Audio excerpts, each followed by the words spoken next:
Bonjour à tous, ici c'est Serge Kilembe du www.jctune.com et bienvenue sur mon canal YouTube éducatif, le Trading Wall Street TV, qui comme vous le savez est un canal qui se fait éducatif et informatif. Et aujourd'hui, comme tous les samedis, on fait le crypto rapport, spécialement pour tout ce qui est Bitcoin au niveau global. Et on va voir un peu quelques news, on va dire qu'est-ce qui s'est passé sur les divers continents et ainsi de suite. Bon, principalement aujourd'hui, on va faire une émission un peu plus spéciale.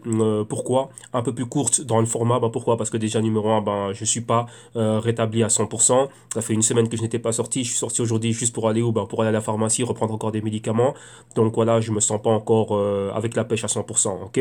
Donc vraiment pour ne pas comment dirais-je, je vais devoir faire une vidéo dans laquelle je vais devoir couper la vidéo toutes les 10 secondes pour l'interrompre, pour prendre médicaments, mon mouchot, quoi que ce soit. Donc on va vraiment aller à l'essentiel et bien évidemment on va faire un résumé de ce qui s'est passé cette semaine-ci. Qu'est-ce qu'on a vu cette semaine-ci? Il y avait la grande baisse des cryptos qui a coïncidé aussi avec la grande baisse qu'on a vue dans les bourses classiques, hein, dans tous les marchés. Il y a certaines choses que l'on va ressortir de cela, mais on va, comment dirais-je, porter bien plus nos analyses et le côté recherche que l'on va faire aujourd'hui sur base des vidéos de ce qui s'est passé directement à Wall Street et avoir les comment dirais-je avoir ça en relation directement avec aussi ce qui s'est passé avec les cryptos, donc voir plus ou moins quel était l'avis de certains experts, fund managers, banquiers, ainsi de suite et tout ça, et avec cela aussi essayer d'avoir quelques points de relation, hein. Donc on va regarder un peu le programme avec tout ce que je vous avais préparé au niveau des news et on va commenter réellement les faits les plus croustillants, on va dire, hein. Et on va regarder aussi bien sûr le crypto maps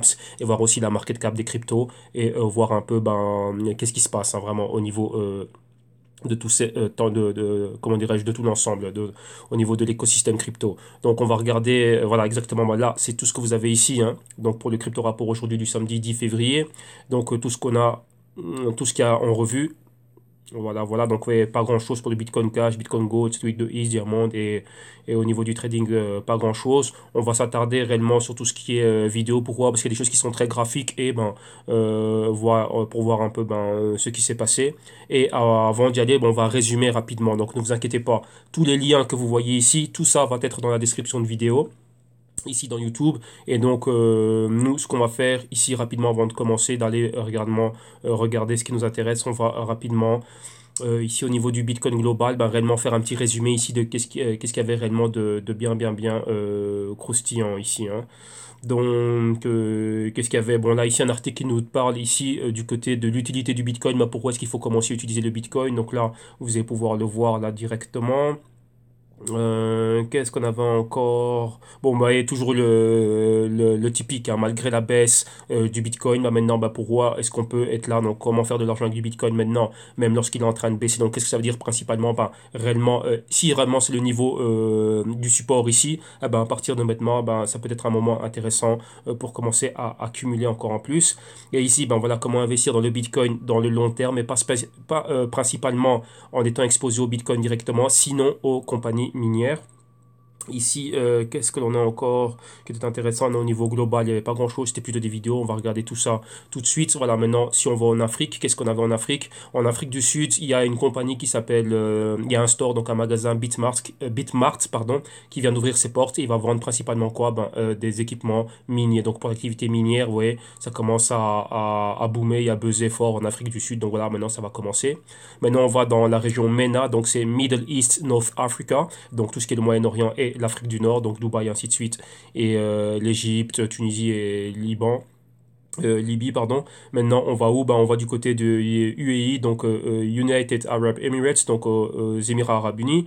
Et qu'est-ce qu'il y a maintenant? Encore un problème de régulation, mais qu'est-ce qui se passe? Il y a des alertes qui sont émises venant, comment dirais-je, des régulateurs, donc du gouvernement principalement. Pourquoi? Au sujet des ICO et des risques que cela implique en investissant dans les ICO. Donc voilà, donc là, ça continue encore. Là-bas, ils sont pro crypto, pro ICO, ainsi de suite, mais voilà, comment dirais-je, il y a toujours une campagne préventive au niveau des risques. Là, maintenant, lorsqu'on va aux États-Unis, rappelez-vous, il y avait eu le hearing au CEC, la CFTC, qui parlait un peu de tout l'univers ICO, crypto, régulation et ainsi de suite. On avait vu que c'était favorable, donc là, on avait vu un peu cet achat au niveau des dips, hein. On avait quand le Bitcoin a dippé fortement en dessous des 6000, donc ça c'était durant la semaine. On a vu que ça commençait à remonter donc de 6000, maintenant on est remonté au-dessus des 8000, mais vous voyez qu'on tâtonne, hein, on va dire on est entre 8000 et 8500, on va pas au-dessus de cela, mais là principalement On va dire que ça c'était quelque chose de positif, ça a été bien vu, ça avait été bien reçu. Et donc voilà exactement ce qui s'est passé. Donc en gros, c'était ça. Donc maintenant, qu'est-ce qu'on a encore de bien croustillant? Voilà, si on va dans les Amériques, et principalement, ben, on va commencer par l'Amérique du Sud. Rappelez-vous, au Venezuela, Nicolas Maduro, le président, a lancé le white paper du pétro. Et maintenant, ben, lui, qu'est-ce qu'il fait? Il est allé, premièrement, ben, avoir un pré-sale, hein, donc on va dire quoi, de son fameux pétro qui va être baqué par le baril du pétrole, donc c'est-à-dire quoi, du baril du cru. Donc on va dire que le pétrole devrait avoir un prix ben, maintenant à autour des $60, donc même un peu moins vu que le pétrole a fortement chuté cette semaine-ci comme tout. Et maintenant, ben, qu'est-ce qui est en train de se passer? Maintenant, comme vous voyez là, il va essayer d'introduire cela aux membres de l'OPEC. Donc qu'est-ce que c'est que l'OPEC? Pour ceux qui ne le sauraient pas, c'est Organization of Petroleum Exporting Countries. Donc, c'est l'organisation des pays exportateurs de pétrole. Donc, là, tous les pays qui ont énormément de pétrole et du gaz naturel, ainsi de suite, ben, font partie de ce qu'on appelle l'OPEP. Et le président, ben, c'est un Nigérien. Et là, ben, le siège se tient au Nigeria pour le moment et c'est eux qui président cela. Donc, c'est toutes les nations qui ont beaucoup de réserves de pétrole et qui exportent beaucoup de pétrole, donc dire qui en ont comme ressources. On va dire comme ressources naturelles, donc ils peuvent l'exploiter, le produire et l'exporter. Ben voilà, il y a toutes ces nations-là. Alors maintenant, ben, le plan, ce serait quoi? Eh ben, ce serait qu'eux aussi adoptent une monnaie comme le pétro. Et donc, ben voilà, donc ça, c'est un des plans qu'a le président Maduro. Donc, on va voir exactement ben, comment cela va aller de l'avant. Mais rappelez-vous, comme je vous dis toujours, c'est quelque chose de très, très, très important. Et ça, pourquoi est-ce que ça, c'est particulièrement important? Vous voyez que maintenant, il y a des compagnies comme le Hackchain et de plus en plus de security tokens, donc des jetons sécuritaires qui vont commencer à être émis, qui vont chercher à, comme on dit, digitaliser, tokeniser, comme on pourrait dire, tout actif physique. Donc imaginez-vous, donc ils avaient déjà commencé en Chine avec du thé, donc imaginez-vous votre paquet de mouchoirs, ben, vous pouvez le digitaliser, le tokeniser et en faire voilà, un jeton qui va pouvoir être interchangeable, donc commerciable, négociable. Maintenant, lorsque l'on regarde ce genre de choses, des ressources très très très importantes, hein, l'or noir, le pétrole, c'est pas n'importe quoi. Alors imaginez-vous l'impact que cela peut avoir. Et donc là, on va pouvoir, comment dirais-je, de plus en plus voir ce genre de, comment dirais-je, de d'initiative, hein, je veux dire ça comme ça, d'initiative à ce niveau-là. Donc là, ça peut aller très très très loin. Et donc ça arrive toujours de manière anodine. Vous voyez, on prenait Nicolas Maduro pour un fou, même aussi au sein de son propre gouvernement. Pas mal de personnes qui étaient là à dire, mais oui, c'est pas intéressant ce qu'il est en train de faire, et ainsi de suite. Non, mais ouais, que ça a un impact. Donc vous prenez Nicolas Maduro, donc un pays comme le Venezuela, très riche en pétrole, gaz, naturel, ainsi de suite. Vous prenez le Qatar, et ensuite vous prenez la Russie, et ainsi de suite. Et donc vous voyez un peu comment tout est en train de commencer à se mettre en place et principalement des pays émergents comme étant des pays d'Asie du Sud ou des pays de la zone MENA, donc Middle East, North Africa, riches en pétrole et en gaz naturel. Et donc là, vous voyez qu'il y a une toute autre perspective. Principalement, ces pays-là sont riches, comment dirais-je, grâce à la rente que leur apporte, comment dirais-je, leurs ressources naturelles. Eux aussi cherchent à pivoter. Donc, qu'est-ce que cela veut dire? Sortir de la dépendance, de l'ultra-dépendance à ces ressources-là et essayer, comment dirais-je, de faire évoluer leur économie vis-à-vis d'une diversification. Donc là, ce sont des choses, croyez-moi, qui sont en train de prendre très, très, très, très au sérieux. Donc ça, ce n'est pas quelque chose qu'il faut prendre à la légère. C'est quelque chose qu'il faut commencer à, comment dirais-je, à anticiper et déjà s'éduquer à ce sujet dès maintenant. Ok, donc voilà, maintenant au Canada, ben, qu'est-ce qu'il y a eu? Ouais, rappelez-vous encore, il y a un autre ETF, donc le premier ETF blockchain au Canada a été accepté donc pour être listé au Toronto Stock Exchange, donc quelque chose de très bien. Donc là aussi, comment dirais-je, les investisseurs nord-américains, donc des États-Unis et du Canada, ben, vont pouvoir en profiter. Donc voilà, c'est une grande chose. Et en Asie, rappelez-vous, en Asie, il y avait énormément de problèmes, principalement Japon avec l'exchange qui avait été hacké, hein, donc le CoinCheck maintenant, ben, voilà, qui maintenant permet de nouveau avoir des retraits en yens japonais. Qu'est-ce que l'on avait encore en Inde ici? Donc vous avez que le ministère ici des Finances ben, a confirmé qu'il ne reconnaît pas les cryptos. Donc là encore des problèmes là-bas, toujours un problème de régulation là-bas. En Corée du Sud, ben voilà, ça se passe bien. Il n'y aura pas le ban des ICO. Donc les ICOs ne vont pas être bannis, ni les cryptos, ni quoi que ce soit. Ça va aller, c'est en train de se reprendre petit à petit. Et maintenant, il y a un gros problème toujours. Rappelez-vous que la Corée du Sud avait accusé la Corée du Nord de lui voler, d'être l'auteur des hacks qu'elle avait subi pardon, sur ces exchanges. Et donc là, voilà, on remet encore une couche de cette histoire. Donc cette histoire est encore là. Ok. Et quoi d'autre encore de super super croustillant? Bah voilà, toujours les problèmes compte en banque, le KYC, donc Know Your Customer, le AML, donc le Anti Money Laundering, ainsi de suite, donc anti blanchiment d'argent, connaître son comment dirais-je, son client et le problème entre les exchanges et leur compte bancaire et les traders et leur compte bancaire. Ben là maintenant, ben ça se répercute où? Enfin, on voit ces histoires continuer à se répercuter en Nouvelle-Zélande. Et maintenant, on revient un peu en Europe. Et qu'est-ce qu'on a en Europe? Principalement en Russie. La Russie demande aussi comment dirais-je, est en train de mettre la pression afin qu'il y ait un consortium de pays qui vont émettre leurs propres cryptos. Rappelez-vous, ça fait un bout de temps qu'ils le disent que le président Poutine le veut, mais il le veut principalement pour les pays qui formaient partie de l'ancienne URSS et pour les BRICS Nations. Donc les BRICS, donc le B de Brésil, le R de Russie, le I de Inde, le C de Chine et le S d'Afrique du Sud. Pourquoi? Bah pour qu'ils aient leur propre monnaie et travailler directement entre eux. Ok. Donc ça c'est quelque chose de très très très important. On voit que la Russie continue avec ça. Donc ça c'est vraiment le fait le plus important qui était là. Ici un fait qui est pas mal aussi, c'est ce fait ici comme vous voyez ici. Ils ont une hotline maintenant. Bah, pourquoi? Vu qu'il y a eu cette grosse correction dans les cryptos, bah, il y a beaucoup de personnes qui, rappelez-vous, hein, donc si vous avez acheté bas et que vous voyez vos cryptos qui vont vers le haut, beaucoup de personnes sont confuses. Pourquoi? Parce qu'elles pensaient être devenues des génies de la bourse, ainsi de suite. Non, c'est juste que vous avez fait un bon placement et que votre placement comment dirais-je, a porté ses fruits. Point à la ligne. C'est juste ça. Le trading, c'est une autre histoire. Oui, le trading, on doit pouvoir trader à la hausse et à la baisse. Lorsque vous achetez, on va dire lorsqu'on investit, donc c'est acheter bas et espérer ben, avoir des retours et pour revendre bien plus haut. Donc maintenant, ben, il y a beaucoup d'anxiété qui se crée au niveau de la baisse des marchés que l'on est en train de voir, surtout au niveau des cryptos. Et donc, ben voilà, ça crée de l'anxiété, des problèmes. Donc voilà, il y a beaucoup de personnes, comme on dit, beaucoup d'investisseurs qui sont nerveux parce qu'ils ne savent pas quoi faire. Beaucoup sont bloqués aujourd'hui. Donc il y a une hotline spéciale pour donner de l'appui, donc on va dire quelque chose de pratiquement psychologique hein, pour ces investisseurs-là. Donc voilà, donc ça c'est des choses qui étaient pas mal intéressantes. Et tout le côté banquier ici, principalement il y avait quoi?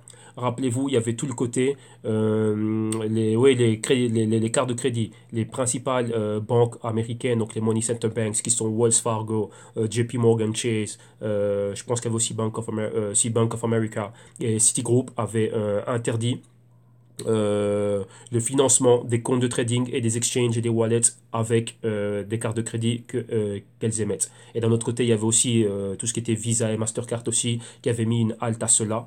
Et il y a certaines maintenant, ça s'est proliféré et ça s'est répercuté aussi dans le reste du monde. Donc là maintenant, principalement au Royaume-Uni.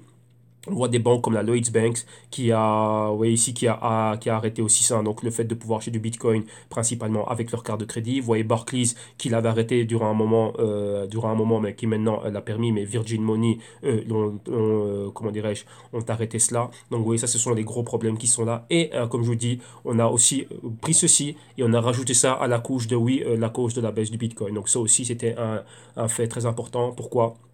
Rappelez-vous que beaucoup de personnes avaient le fameux FOMO, hein, donc le Fear of Missing Out, et il fallait être dans le Bitcoin à tout prix, c'était le truc du moment, fallait être dedans, et donc on prend ce que l'on a, même de l'argent que l'on n'a pas, et on y va, et on rentre dedans avec l'espoir de, bah, tiens non, je vais devenir millionnaire avec ceci, ça va monter à 150 000 ou quoi que ce soit, et je vais pouvoir bah, et rembourser mon crédit, et vivre mon lifestyle de super millionnaire, mais ce n'est pas le cas. Donc rappelez-vous que faut faire très attention à ce que l'on voit dans les médias et tout est basé sur l'éducation financière et sur ce que l'on sait faire. Vous voyez, lorsque l'on entend ces histoires magnifiques de super personnes étant devenues millionnaires, comme on l'a déjà vu ici dans les émissions et on a regardé brièvement quelques-unes de ces personnes, c'est des personnes qui étaient là déjà depuis le début. La plupart des personnes, c'était des personnes qui venaient de Silicon Valley comme les Roger V et ainsi de suite, des personnes qui étaient déjà dans le monde de l'investissement, qui ont bossé dans des choses pareilles comme les Winklevoss Brothers, qui étaient des personnes de Wall Street, ainsi de suite, des investisseurs. Et comme tout investisseur, ils cherchent,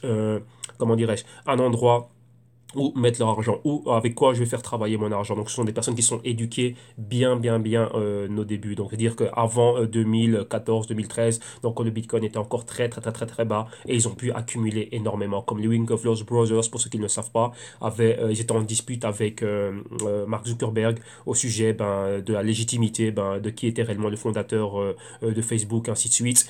Ils étaient en justice avec lui, comment dirais-je, ils ont été payés une indemnité de une soixantaine de millions de dollars. Et qu'est-ce qu'ils ont fait avec cet argent? Bah, directement, bah, ils ont acheté des bitcoins avec ça. Donc c'était aux alentours de 2013 si je pense, si je me trompe pas. Donc voilà, acheter 60 et quelques millions de bitcoins. Ben voilà, mais ce sont déjà des personnes qui étaient riches déjà à la base, qui étaient déjà en train d'investir et qui étaient déjà dans le circuit et déjà dans le système. Donc ça c'est quelque chose qu'il faut vraiment, vraiment, vraiment avoir à l'esprit et faire très attention à cela. Et bien évidemment, ben, vous aussi devez travailler en conséquence et faire vos recherches et vos analyses. Ok? Donc voilà.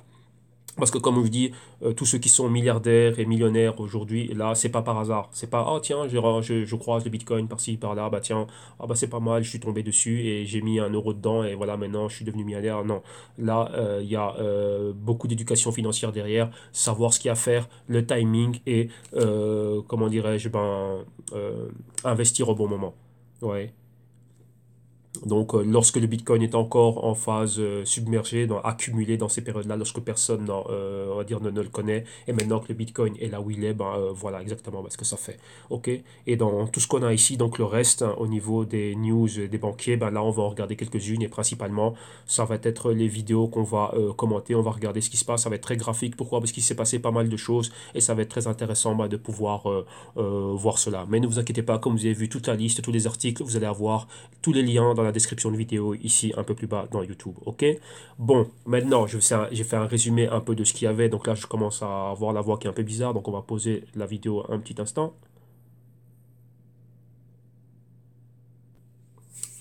Voilà, voilà, là ça va mieux. Donc voilà, on va pouvoir revenir. On reviendra en fin d'émission sur le www.jctune.com. Maintenant, avant d'aller au reste des vidéos que j'avais, bon, les vidéos articles, hein, on va aller à quoi directement? Bon, on va regarder un peu la semaine, on va regarder un peu l'écosystème crypto.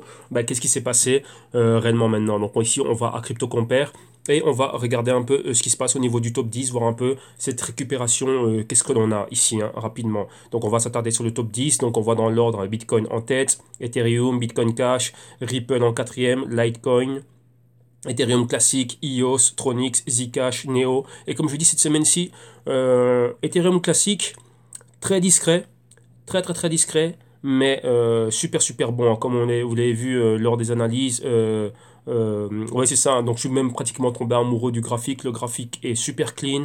Donc voilà, vraiment quelque chose de bien. Cette compagnie elle est très bien gérée. Rappelez-vous qu'Ethereum classique est géré par le IOHK, donc c'est Input Output Hong Kong. C'est la société de Monsieur Charles Hoskinson, qui était le cofondateur de l'Ethereum avec Vitalik Buterin et qui est à la tête de Cardano et de l'Ethereum classique aussi, hein. Donc ouais, ce sont des projets qui sont super super bien gérés et l'Ethereum classique est là en train de continuer de l'avant.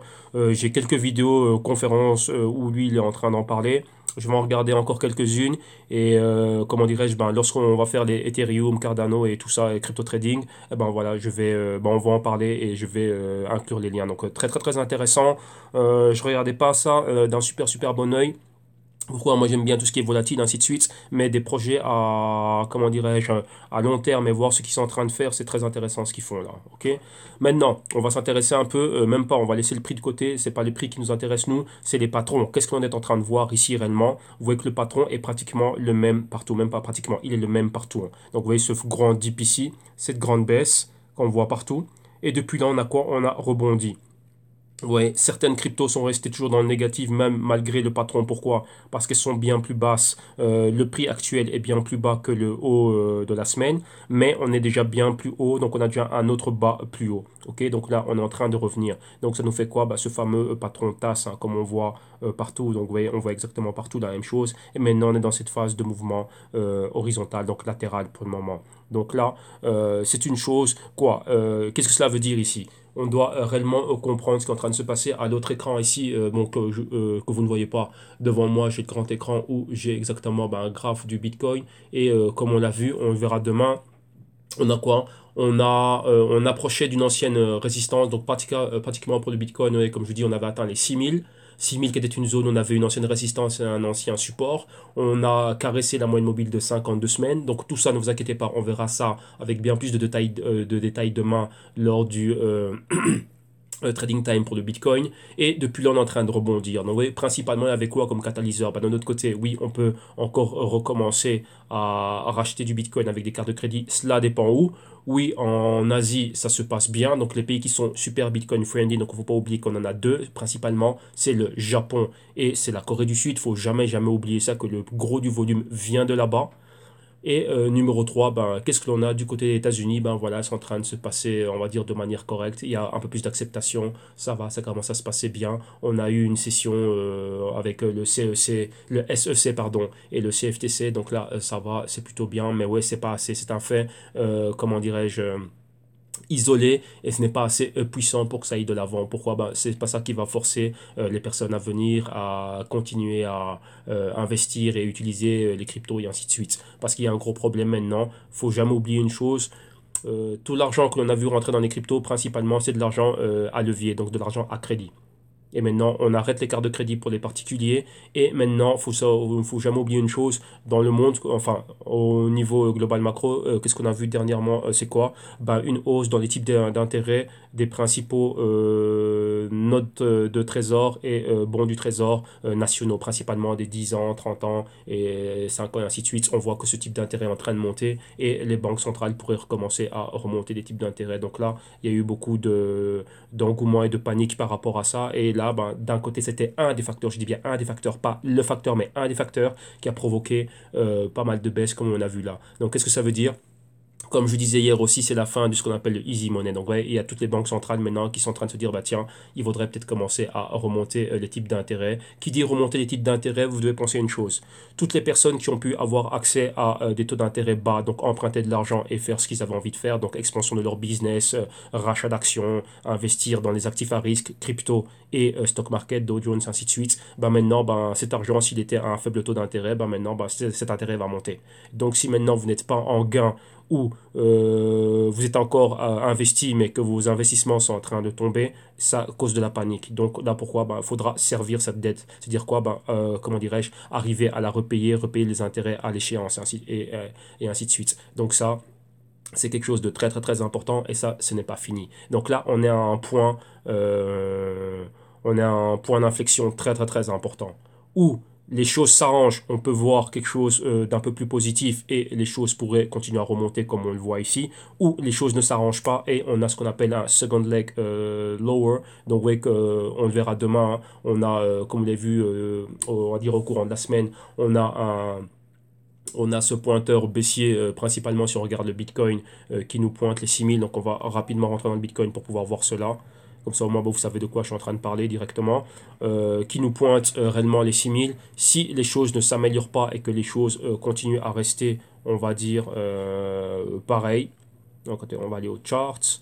On va mettre un chart avancé avec quoi? Yes. Comme ceci. Voilà. Vous voyez donc exactement de quoi je parle. Donc, vous voyez, on a ceci. De là, depuis là, on a commencé à remonter, hein. Donc voilà, on va quand même ramener un peu d'analyse dans l'histoire. Vous voyez, on a notre fameuse épaule tête épaule. On a cette ligne de tendance là. Vous voyez, tout ça c'est la sell side. Donc dès qu'on était sur la résistance du canal baissier, donc tout ça c'est notre canal baissier, on vendait. Mais maintenant, boum, on est ici. Rappelez-vous, on a un point d'inflexion très solide. Donc maintenant, c'est quoi? On veut commencer à revoir un autre canal haussier. Si maintenant les choses ne se passent pas correctement, donc on a cette formation de tasse ici et que ça ne se passe pas et que le tout retombe à l'eau et que la semaine prochaine il y a encore bien plus de problèmes, encore bien plus de panique et ainsi de suite et qu'on continue avec que la purge elle continue, eh ben voilà, on peut revenir retester encore une fois les fameux 6000 ici. Ok, donc là c'est ce qu'il y a. Donc ça c'est quelque chose de très très très important, il faut le savoir, il faut avoir cela à l'esprit que ce n'est pas comment dirais-je, ce n'est pas encore fini. Et vous voyez, pour le moment, bah, là, on se redirige encore vers la baisse. Donc, ouais, ici, on a décollé des bas, bien, mais on n'est pas encore sorti de l'auberge. Donc là, on est au niveau du coup. Ouais, on a vraiment cassé le coup, comme vous avez vu lors du dessin, pour qu'on puisse être bien plus haut. Si on ne casse pas, bah, on va pouvoir retourner, comment dirais-je, encore bien, bien, bien plus bas. Donc, principalement, bah, revenir retester cette zone ici. Donc, c'est pas encore fini. Et rappelez-vous, moi, je vous parlais d'une zone 8000. On a atteint les 8000. On est notre clôture clé au 8000. C'était ce que je voyais moi clairement. Et ensuite, c'était une zone comprise entre les 8000 et les 5000. Et là, ben, ouais, qu'on a touché 6000. 6000, c'est pas loin de 5000. 5000 et là on n'est pas encore sorti de l'auberge, on n'est pas encore haussier avec énormément de, comment dirais-je, de force et de puissance. Regardez bien où est le volume, on a eu énormément de volume ici. Mais depuis là, le volume a été super baissier. Ouais, que même avec un peu de volume, le volume, comment dirais-je, le volume reste quand même fortement baissier. Lorsqu'on a des petits pics d'achat, lorsqu'on atteint des niveaux clés, donc oui, 8000, boum, on en profite pour acheter, boum, 6000, boum, on en profite pour acheter. Oui, aux alentours des niveaux clés, là, on en profite pour acheter et remonter rapidement, mais comment dirais-je, ce n'est pas quelque chose de très consistant. Fondamentalement, on n'a rien au niveau catalyseur qui est solide et qui nous dit, bah ok, maintenant, là, on va, c'est vraiment le demi-tour, maintenant, on y va fortement, non. Mais cela ne doit pas vous empêcher, si votre but à vous est de rester dans le Bitcoin enfin dans le long terme, ne doit pas vous empêcher de faire comme ce que vous voyez ici, qui à chaque fois qu'il voit le Bitcoin qui est un peu moins cher, profitez pour être là et en accumuler. Ok, donc là, chacun, comme je dis toujours, doit faire ses analyses, ses recherches et ses investigations. Chacun a ses targets, chacun a ses projections, chacun a, comment dirais-je, ses ambitions. Donc c'est à lui à savoir exactement, c'est à vous à savoir gérer cela et intervenir sur le marché en conséquence. Ok, donc voilà, on a vu exactement. Donc je me suis attardé longuement sur ce que l'on a vu au début, principalement sur toutes les cryptos.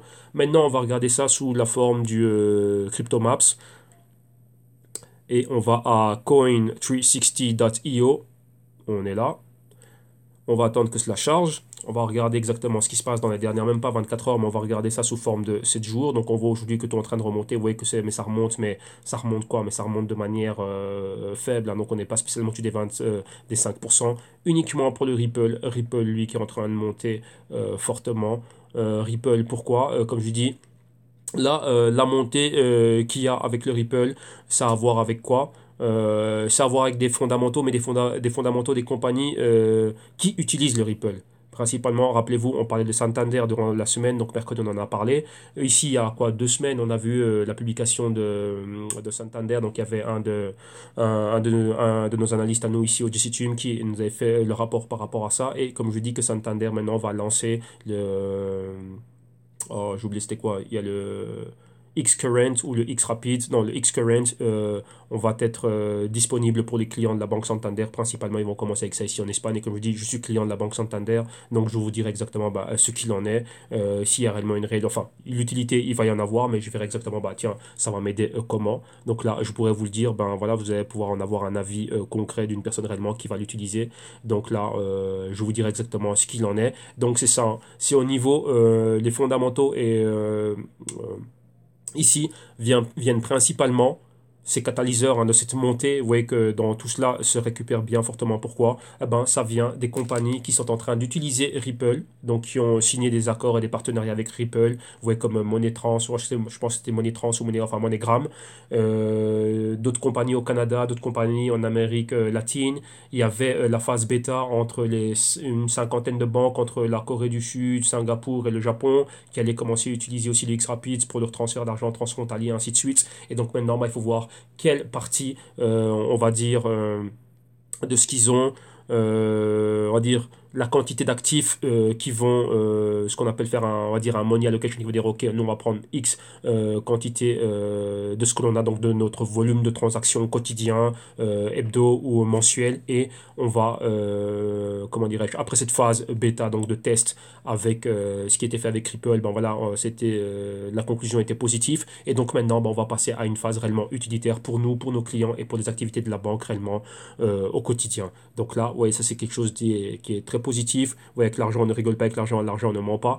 Et donc là, directement, on le verra. Comme on dit toujours, follow the money. Et voilà, là, on le voit. Et vous voyez bien que Ripple est en train de monter fortement par rapport à ça. Et Lisk aussi est en train de monter pas mal. Il y avait Johan qui m'en avait parlé. Oui, on va ramener aussi une analyse sur le Lisk au courant de la semaine. Donc, je t'ai pas oublié. Et on a quoi aussi? Et il y a le Tronix aussi qui est là en train de monter. Donc là, on va voir exactement ce qu'il y a avec le Tronix qui est redescendu fortement, a baissé très fortement et maintenant qui est en train de remonter. Ok, donc là, on a vu ce qui est en train de se passer, on va dire, au niveau journalier.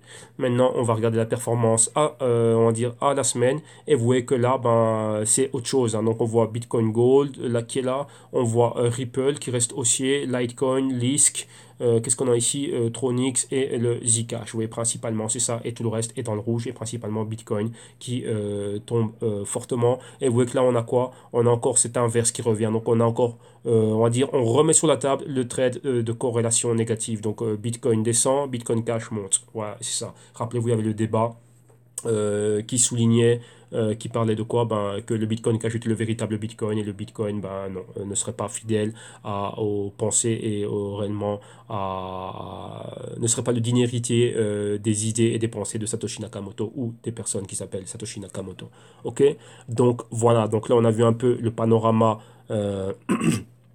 Crypto, donc là je dis on fait une petite analyse comme ça, hein, donc on regarde réellement hors des graphiques ce qui est en train de se passer, commenter un peu, vous voyez, mettre en relation, c'est très important d'avoir un parallèle entre ce qu'on voit dans les news, mais attention, qui dit news ne dit pas tout et n'importe quoi comme news. Pourquoi? Rappelez-vous, les sites ont besoin des personnes qui viennent visiter et ainsi de suite, donc tout n'est pas spécialement news, il faut des news qui soient réellement, je vais pas dire répandues partout non plus, mais des news qui soient consistantes, que vous puissiez avoir la news d'un côté et un parallèle directement avec ce qui est en train de se passer dans le prix, comme c'était le cas ici du Ripple. Ripple, je l'ai expliqué le pourquoi du comment. Ce sont les compagnies qui utilisent Ripple qui maintenant, ben voilà, sont en train comment dirais-je, de créer cela. Donc rappelez-vous qu'il y a des cryptos qui vont sortir du gouffre, enfin de la phase de correction de maintenant. Pourquoi? Ça va être le côté utilitaire. Donc quand je dis côté utilitaire, c'est quoi? C'est l'utilisation que vont avoir ben, les compagnies qui sont derrière. Donc dans le cas de Ripple, ben, des compagnies comme Santander, MoneyGram et ainsi de suite, et tout ce qui va avec, ben voilà. Au plus ils vont commencer à l'utiliser, et ils ont déjà, vous voyez, ce sont déjà des banques et des compagnies, donc services financiers pour MoneyGram et une banque comme Santander, impact mondial, énormément de clients, l'utilité tout le temps, tout le temps, tout le temps, tout le temps, tout le temps. Voilà, comme je dis, moi je suis dans l'immobilier et l'immobilier que j'ai à l'étranger, eh ben, la plupart des locataires que j'ai ben, me payent en utilisant MoneyGram. Donc vous voyez qu'il y a une utilité maintenant. Ben, maintenant, voilà, ils vont pouvoir le faire plus rapidement. Ça prend entre, je sais pas moi, 1 heure entre le temps qu'ils aillent faire la chose et comme moi je le reçois. Puis il faut toujours le transfert, on va dire changement dollar, euro et ainsi de suite. Donc maintenant, imaginez-vous avec le Ripple. Donc là, ça va être encore un deuxième cas qui va être super, super utile. Donc vous voyez que ça, c'est quelque chose de concret. Énormément, il y a des millions de personnes qui utilisent MoneyGram et il y a des millions d'utilisateurs de la banque Santander. Donc là, voilà. Donc ça fait des cas concrets. Vous voyez, donc là, il faut voir. Oui, chaque crypto a sa spécificité. Donc maintenant, il faut voir bah, avec sa spécificité, avec ses caractéristiques qui lui sont propres, eh ben, les cas utilitaires qu'elle a. Et par rapport à ça, bah, c'est ça qui va générer réellement bah, des fondamentaux forts et puissants. Ok, donc c'est ça, ce genre de news qu'il faut aller chercher. Non tous les blabla qu'on voit tous les jours. Oh, tiens, c'est monté aujourd'hui. Oh, tiens, ça a baissé demain. Et tout le monde y va de son... comment dirais-je? Tout le monde vient rajouter son petit grain. Non, c'est pas utile ça. On veut des choses réellement concrètes, tangibles, factuelles et qui explique réellement ben, les fluctuations de prix, tant haussière que baissière. Ok.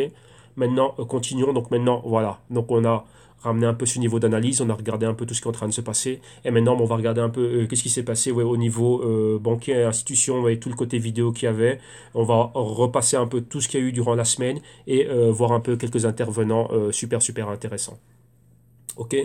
Donc ici, on va aller à Wall Street directement et on a quoi? Ben, le loup de Wall Street, Monsieur Jordan Belfort, un personnage très très très intéressant. Et ici, il revient encore une fois avec une personne, bon, tout le monde a vu le film, hein, donc tout le monde sait exactement ben, ce que ce personnage a fait. Mais maintenant, qu'est-ce qu'il y a là? Il parle principalement de la corrélation, on va dire des baisses de ce qu'on a vu dans les bourses classiques, donc au niveau de tous les indices et du Bitcoin et ainsi de suite. Et il donne un peu son point de vue au niveau de l'économie aujourd'hui. Donc rappelez-vous tout ce que je vous disais de Easy Money et ainsi de suite, les banques centrales, tout ce qu'elles étaient en train de faire. Et maintenant, ben voilà, on est en train de commencer à tirer la sonnette d'alarme. Et là, hop là, excusez-moi. Donc là, c'est une longue vidéo, hein, comme vous pouvez le voir, mais super, super, super intéressant ce qu'il est en train de dire. Comme toujours, ce monsieur est très, très, très intelligent, bon, bien sûr, vu tout ce qu'il a déjà fait. Et donc là, ses points sont toujours on point. Donc c'est un véritable régal de toujours entendre ce qu'il a à dire, parce que voilà, c'est cohérent ce qu'il dit. Et comment dirais-je, ben, c'est très intéressant. Ok, donc là, voilà. Ensuite, on continue. Et qu'est-ce que l'on a encore? Là, maintenant, on parle un peu de breaking down le Bitcoin bounce. Donc, vous voyez ce bounce qu'on a vu. Donc, rappelez-vous, on avait atteint les 6000 et les 6000, on a recommencé à monter depuis là. Et donc, là, c'est à Bloomberg. Ils expliquent un peu bah, ce qui est en train de se passer au niveau intraday. Donc, comment dirais-je, durant cette période. Et voilà, donc là, on en parle brièvement. Donc, ils sont réellement en train d'amener leurs commentaires par rapport à ça. Et donc, c'est super, super, super intéressant, cela aussi. Donc, continuons. Encore une autre vidéo ici. Et là, on parle de quoi? On parle un peu depuis la grosse baisse qu'il y a eu. Donc, on voit exactement ben, tout ce qu'il y avait au niveau des cryptos. Et principalement, si on parle du Bitcoin, donc, vous avez vu la market cap du Bitcoin, comment elle était super, super haute. Et là où elle est maintenant, donc on se dit, waouh, là, ça a fortement baissé. Donc, il y a énormément de... euh, comment dirais-je, d'argent qui a disparu, ben voilà, donc là, c'est quelque chose qu'il faut tenir en compte. Donc là, cette vidéo parle un peu de, on va dire, de la baisse au niveau de la capitalisation de marché de l'écosystème crypto. Continuons ici, rapidement, qu'est-ce que l'on a? Maintenant, ici, il y a quoi? On est en train de parler de quoi ici? Voilà, je suis de retour. Donc ici, on parle de quoi? Ben là, on parle de... est-ce que c'est la fin de la gloire du Bitcoin? Vous voyez que le Bitcoin... vous avez vu la baisse hein, donc depuis les 20 000, vous avez vu exactement où on en est, vous voyez qu'il est en train de remonter, mais même sa montée, elle peine, vous voyez qu'il n'est pas aussi puissant, c'est pas une montée aussi impactante que celle qu'on voyait avant. Vous voyez que maintenant on est dans un environnement différent. Maintenant, vous voyez que maintenant le crédit est contrôlé, donc l'argent facile, on n'y a plus accès facilement, on ne peut plus financer facilement les comptes de trading, les exchanges et l'achat des cryptos. Donc maintenant, bah, voilà, on va voir exactement bah, ce qui va se passer par rapport à ça. Donc là, c'est quelque chose qu'ils sont en train de mettre en avant, donc c'est super, super intéressant cela aussi. Maintenant, on continue et on reste toujours dans tout ce qui s'est passé durant la semaine. Donc rappelez-vous, hein, cette grande baisse qu'on a vue, donc la baisse de 57% dans notre Bitcoin depuis janvier, donc dire depuis sa hausse principalement. Et là, ici, vous voyez, tout le monde... bon là on l'a vu, hein, donc là c'était le prix en dessous des 7000, atteindre même les 6000. Et donc là voilà, là ici aussi à CNN Money, ben, et ils viennent aussi avec leurs commentaires, ils sont en train d'en parler et encore pas mal de choses par rapport à cela. Ok, donc maintenant qu'est-ce qu'il y a ici? Et ici, là, c'est une vidéo super intéressante dans laquelle j'étais en train de vous parler, ça fait déjà depuis un bon bout de temps. Et c'est quoi? Bah, c'est la corrélation entre le Bitcoin et le sell-off qu'on en a vu dans le stock market. Y a-t-il réellement un lien réellement entre les deux? Et ça, c'est quelque chose réellement qu'il faut comprendre et qu'il faut se dire, bah tiens, bah, qu'est-ce qui peut se passer entre ci et ça? Est-ce qu'il y a cette baisse? Rappelez-vous, vous avez partagé une vidéo d'un professeur qui parlait de quoi? Qui parlait de la corrélation entre les deux. Et là, ce sont des choses déjà que l'on a faites hein, dans le Global Crypto Research. Je vous parlais du financement et de la montée des deux, de la politique au niveau du dollar américain. Donc là, c'est très important. Vous voyez que là, on touche à des choses qui sont macroéconomiques et ainsi de suite. Donc des politiques monétaires qui ont facilité ce flux d'argent vers ces actifs à risque. Donc c'est de la rente variable, actifs à risque. Mais vous voyez qu'on a fortement spéculé avec ça. Et ça nous a permis d'atteindre des niveaux super hauts comme Dow Jones, 26 000, 27 000 points, tout ce que vous voulez. Les cryptos, on va dire Bitcoin principalement, 20 000 dollars et ainsi de suite. Et tout ça, c'était soutenu par du Easy Money, maintenant fin d'Easy Money. Et maintenant, qu'est-ce que l'on voit? Ben, d'abord, ça a commencé par les cryptos. Les cryptos aussi avaient d'autres problèmes, faut jamais oublier ça. Hein. Les problèmes ICO, enfin des ICOs aussi principalement, des problèmes de régulation, problèmes au niveau des exchanges et pas mal de choses. Et d'un autre côté aussi, il y avait quoi? Ben, il y avait, comment dirais-je, c'est un problème qui est global. Chaque pays y va de sa propre loi. Okay, donc chaque pays met ses propres paramètres, ses propres restrictions et ainsi de suite, ses propres régulations. Maintenant, lorsque l'on est en train de parler des bourses en général, ben là c'est localisé. Donc on peut dire voilà le Dow Jones, S&P, Nasdaq, ben ça c'est nord-américain. Donc là c'est propre à l'économie nord-américaine, ou bien on va dire la microéconomie nord-américaine, ce qui est en train de se passer là-bas. Donc voilà, la politique monétaire de la Banque centrale nord-américaine, ben ça va impacter directement ce qu'on est en train, ce que l'on voit dans le stock market. Mais il y a un lien. Pourquoi? Ben, comme vous avez vu, ben, les banques, hein, les JP Morgan, ainsi de suite et tout ça, c'est eux qui donnent du crédit aux investisseurs et aux particuliers ben, pour investir dans ces cryptos. Donc maintenant, ben, il y avait un lien entre les deux. Et là, on a vu le top et cela est en train de baisser, on va dire, en concert. Mais là, qu'est-ce qu'on va faire? On va revenir demain. Donc demain, on va faire un petit parallèle par rapport à ça. Je vais vous préparer des graphiques et on va analyser cela lorsqu'on va faire de Bitcoin Trading Time. Ça va être quelque chose d'assez intéressant à regarder. Et comme vous l'avez vu, on avait regardé quoi? On avait regardé ici au début, hein, donc ouais, lorsqu'on avait regardé ceci, ouais, la performance hebdo. Et là maintenant, bon, on a exactement la même chose ici. Et là, on prend le quoi? Ici, c'est le S&P 500, donc les 500 compagnies les plus importantes des États-Unis, donc qui constituent principalement leur économie. Donc ce sont les blue chips, donc c'est-à-dire des compagnies, la crème de la crème, on va dire ça comme ça. Et là, ici, c'est quoi? Donc, exactement représenté pareil, hein. Donc, chaque carré ou rectangle représente leur capitalisation de marché. Et ça, c'est la semaine de Wall Street. Vous voyez que là, c'est une semaine rouge totale. C'est une semaine sanguinaire et c'est en train de baisser. Vous voyez, il y a très peu de vert. Et vous voyez que les compagnies dans lesquelles il y a un peu de vert, c'est des compagnies que vous ne connaissez même pas. Mais on va dire que euh, monsieur, madame, tout le monde ne connaît pas, mais les grosses compagnies, ben voilà, les banques, hein, les Money Center Banks, boom, ils ont souffert. Les Visa, Mastercard, qu'on voit ici, les Google, Facebook, Microsoft, IBM, Apple, Coca-Cola, Pepsi, GE, J&J, Disney, Amazon, toutes ces compagnies-là, ouais, les Nike, ainsi de suite, voilà, tout le monde en a souffert, ouais, les McDonald's, et ainsi de suite. Voilà, donc là, c'est rouge complet et ça va continuer. Rappelez-vous, la thèse du professeur, c'était quoi? Vu que les cryptos cotisent non-stop, donc 24 sur 24, 7 sur 7, et qu'il n'y a pas de clôture, euh, elles- on va dire, ce qu'on voit dans les cryptos, c'est le futur du stock market. Ok.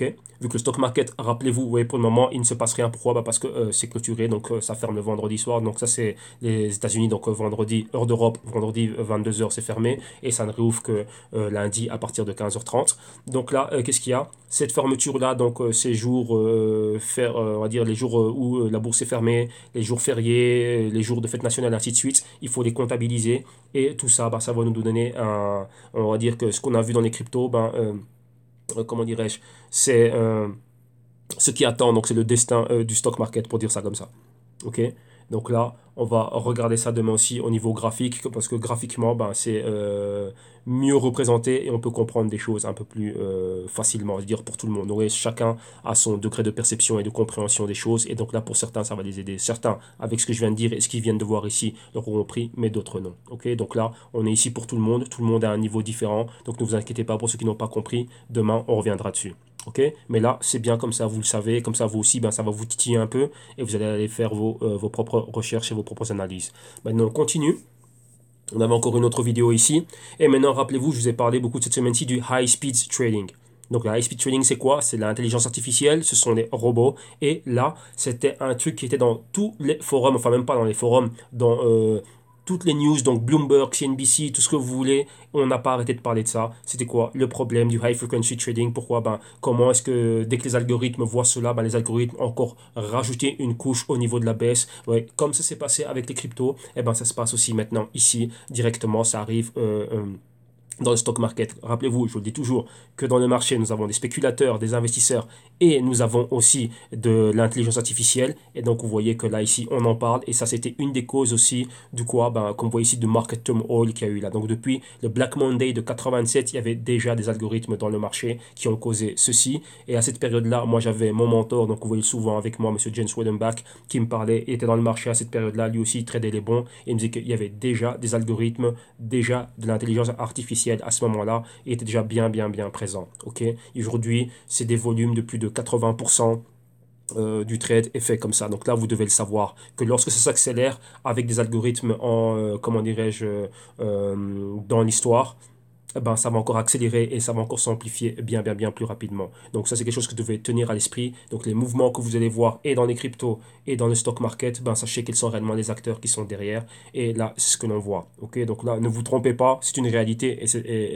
Comment dirais-je, la réalité, ben, là, voilà, elle est là. Et cette semaine-ci, je peux vous le dire, Wall Street n'a fait que parler de ça. Du lundi au vendredi, je n'ai entendu que high frequency trading, robots, AI, et ainsi de suite. Et ben voilà, là, vous l'avez là. Ok. Maintenant, on va regarder un peu qu'est-ce qui s'est passé? Encore une petite vidéo ici. C'était quoi ici? Ah bah voilà. Il y avait encore eu un problème, hein. Là, on va un peu en Asie. Et en Asie, ben, qu'est-ce qu'il y avait? Rappelez-vous, il y a toujours des problèmes en Corée du Sud, problème au Japon, après le hack qu'il y a eu. Et ici, ben, c'est quoi? Il y avait toujours un problème au niveau de la régulation et est-ce qu'il allait y avoir un ban des cryptos? Et vous voyez qu'en Singapour, cela ne va pas être le cas. Donc, des endroits comme Hong Kong, Singapour, la Corée du Sud et principalement le Japon ben, sont Bitcoin, enfin, crypto-friendly. Et ça, c'est des choses qui n'arriveront pas là-bas. Ben, pourquoi? ce sont des endroits, pour eux c'est stratégique avoir les cryptos. Donc là je ne veux pas trop rentrer dans ces termes macroéconomiques et ainsi de suite, mais ce sont des endroits qui se veulent être des points pivots au niveau du trade. Ouais, ce sont des endroits où il y a énormément de trading qui arrive, principalement Hong Kong, Singapour et tout ça sont toujours considérés comme étant des juridictions offshore, ouais, Taïwan et tous ces endroits-là, et ainsi de suite. Et donc pour eux, pouvoir avoir cela, donc permettre l'échange et le trading des cryptos, des ICO, et ainsi de suite, c'est quelque chose qui est très important pour eux. Mais comme vous le voyez ici, tant que c'est fait avec un KYC et un AML, donc Know Your Customer, donc connaître votre client et qu'on respecte les régulations et les normes de l'anti-blanchiment d'argent, pour eux, il n'y a pas de problème. Ok. Donc voilà, continuons. Et maintenant, on va où? Maintenant, on va à quelque chose qui, je suis sûr, qui très peu de personnes en parlent et très peu de personnes le connaissent et très peu de personnes, comment dirais-je, suivent cela et savent ce que c'est. Ceci, c'est le BIS. Donc, le BIS, c'est quoi? C'est the Bank of International Settlement. Donc, c'est la Banque des règlements internationaux. En gros, c'est quoi la BIS? La BIS, c'est la banque centrale des banques centrales. Donc, vous avez, on va dire, les quatre banques centrales principales qui sont, on va dire, les plus connues au monde, hein. Donc, la Fed, la BOE, donc Bank of England, ECB, donc la Banque centrale européenne, et BOJ, pardon, donc la Bank of Japan. Et ça, c'est la banque centrale des banques centrales. Donc, tous les ordres, tout ce qui se passe à la Fed, donc Monsieur Jeff Powell maintenant, tout ce qui se passe en Angleterre, donc pour Monsieur Mark Carney, tout ce qui se passe en Europe à la ECB avec Monsieur Mario Draghi, et tout ce qui se passe au Japon avec Monsieur Kodouda, c'est la BIS qui dicte et leurs textes, et ce qu'ils doivent dire, et les politiques monétaires qu'ils ont.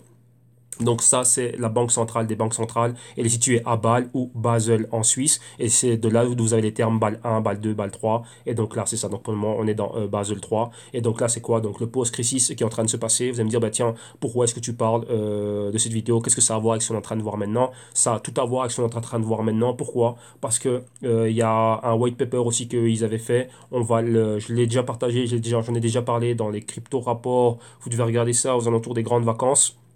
2017.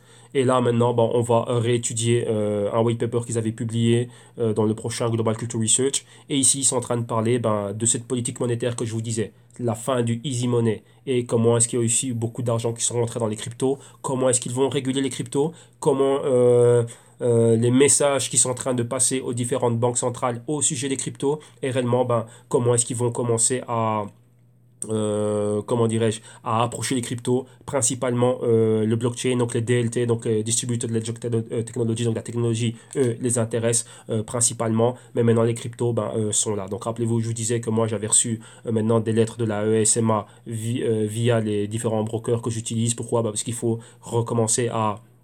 On va avoir des nouvelles régulations qui vont revenir, des nouveaux, comment dirais-je, margin requirements. Donc c'est quoi? Avoir certaines marges bien spécifiques pour un certain type d'actifs, des réductions des effets de levier, et ainsi de suite. Tout ça est fait de là, donc, vient de là principalement, hein. Donc ouais, il y a beaucoup de choses à prendre en compte. Donc le MiFID 2, ce qu'ils sont en train de faire là, le Basel 3, et ce qu'ils sont en train de faire, les politiques monétaires et ainsi de suite. Et donc ne pensez pas que ce sont des choses qui sont anodines. Vous voyez, ce sont des choses très peu vues, vous voyez, très peu de vues, très peu de personnes savent comment dirais-je, ce que ces personnes sont en train de faire. Je peux dire, ce sont les vidéos les plus chiantes du monde entier. Là, je ne vais pas vous mentir. Quand je regarde ces vidéos de 3 heures, là, des fois, je suis en train de m'endormir, mais voilà, je reviens dessus. Pourquoi? Parce que c'est à 1 minute 57, ils vont dire un truc qui est super important, vous allez dire, ah, ok.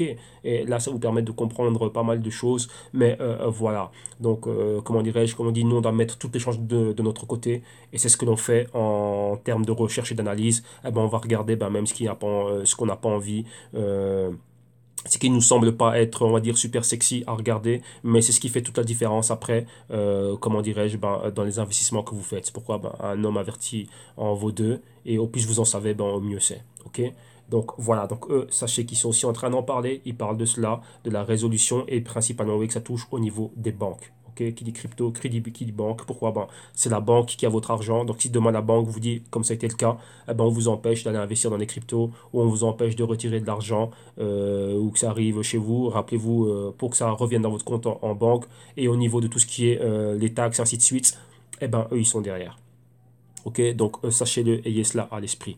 Maintenant, on a vu la BIS. Donc maintenant, pour ceux qui ne saviez pas, tous ceux qui sont novices, vous connaissez la BIS, donc la Banque des règlements internationaux. Et vous voyez maintenant un de leurs enfants, donc la ECB, European Central Bank, donc la Banque centrale européenne, et le monsieur qui est à sa tête, monsieur Mario Draghi. Si vous regardez tous vos billets de 5, 10, 15, 20, 50, 100, 200 et 500, bon, 500 et 200 et 100, on n'en voit plus énormément maintenant, mais il y a une signature sur ces jolis billets. Et ben, c'est ce cher monsieur qui est en train de nous faire un autographe sur tous les billets, c'est lui.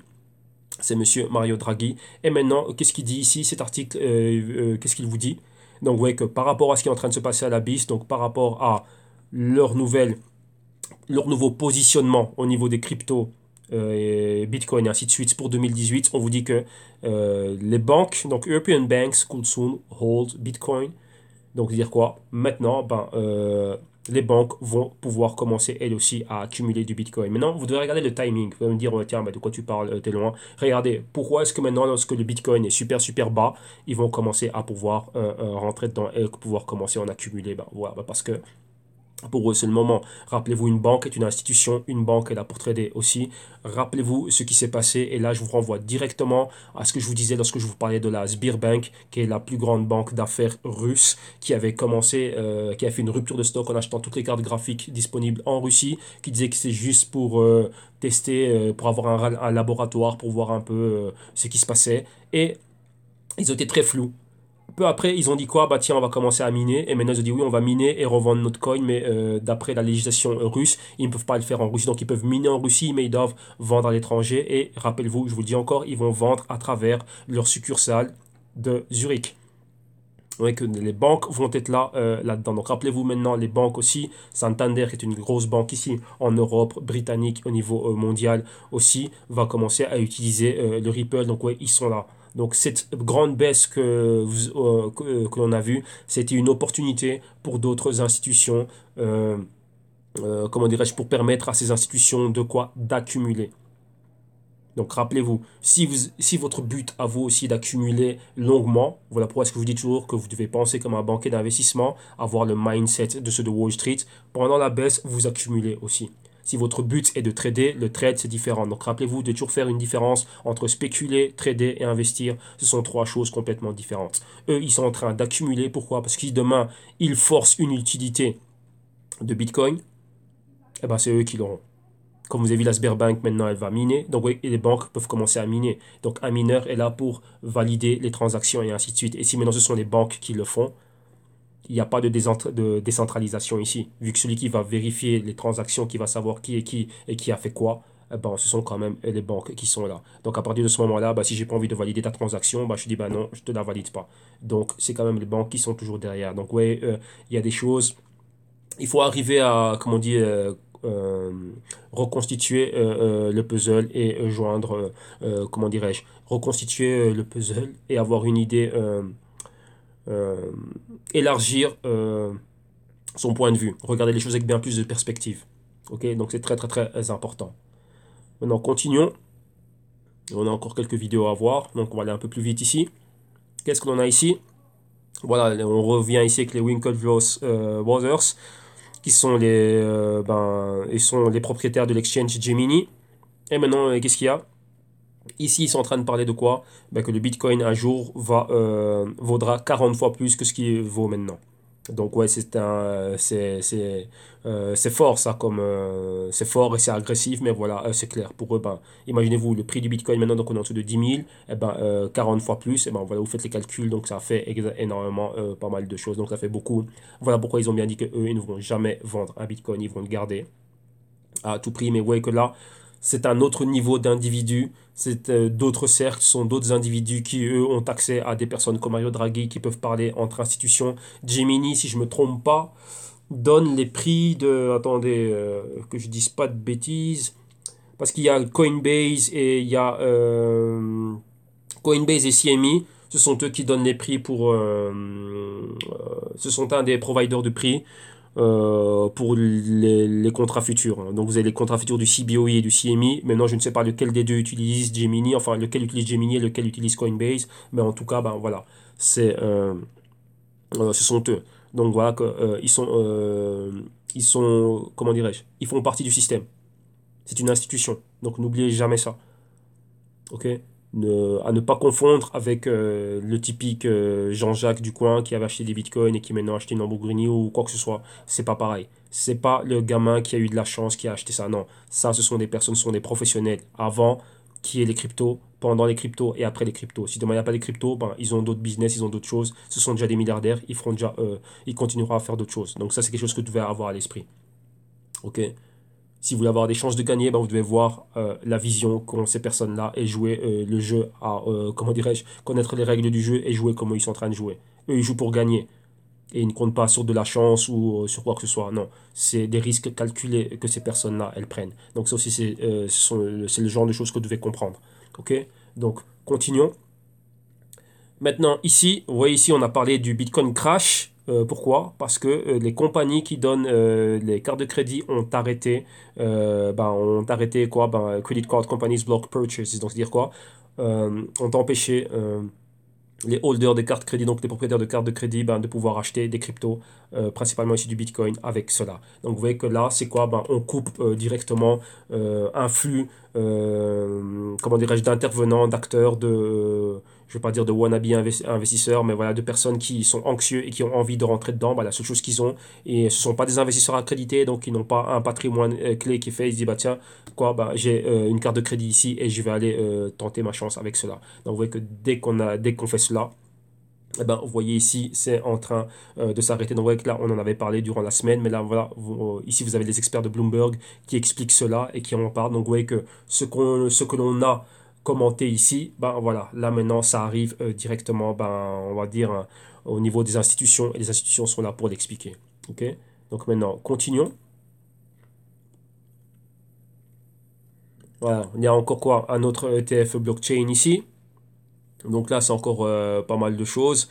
Je pense que j'en avais déjà parlé, donc si je me trompe pas, ça c'était le BLCN ou un autre. Vous voyez qu'il y a le bloc, donc le BLOK ou le BLK et le BLCN. Et donc voilà, donc il y a toujours des produits qui continuent à être créés. Donc rappelez-vous qu'il n'y a pas spécialement que il y a différentes manières de pouvoir être investi dans les cryptos et dans le Bitcoin. Ce n'est pas uniquement à travers quoi? Ben, à travers les cryptos elles-mêmes. Il y a pas mal de choses qui sont mises en place, mais ouais, il faut juste savoir exactement ben, avec quel type d'instrument ben, je peux avoir la même exposition et en profiter, mais en gérant mon risque de manière bien plus effective et en étant loin du risque des wallets, du risque de ceci et de cela. Oui, ça c'était bien le BLCN, donc voilà.